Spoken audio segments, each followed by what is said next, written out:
News 18 India. Qatar के TV channel अल जजीरा के मुताबिक रमजान से पहले गाजा में युद्ध विराम के लिए हमास ने इजराइल के सामने बड़ी शर्त रख दी।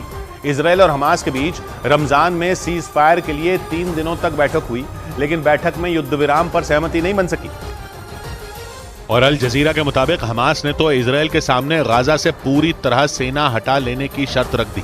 अल जजीरा की रिपोर्ट के मुताबिक समझौते के लिए हुई बैठक के दौरान हमास ने इजराइल से दो टूक कहा कि वो उसके 134 बंधकों को तभी छोड़ेगा जब नेतन्याहू अपनी सेना को गाजा की धरती से पूरी तरह हटा लेंगे। लेकिन हमास की तरफ अपनाए गए सख्त रुख ने अमेरिका के राष्ट्रपति बाइडेन की उम्मीदों पर पानी फेर दिया, क्योंकि रमजान से पहले सीज फायर के लिए अमेरिका ने कतर और मिस्र के साथ मिलकर हमास और इजराइल के बीच समझौता कराने की कोशिश की थी। इसी हफ्ते मुस्लिम समुदाय का पवित्र रमजान महीना शुरू होगा, लेकिन हमास के रुख के बाद इस बात की आशंका बढ़ गई कि इजराइल की सेना गाजा में रमजान के महीने में भी हमले तेज कर सकती है। इधर गृह मंत्री अमित शाह ने आशा भोसले से मुलाकात की। गृह मंत्री अमित शाह ने मशहूर गायिका आशा भोसले से मुलाकात की। ये मुलाकात मुंबई में आशा भोसले की फोटो बायोग्राफी के विमोचन के मौके पर हुई। इस दौरान आशा भोसले ने एक गाना भी गाया जो सोशल मीडिया पर वायरल हो गया।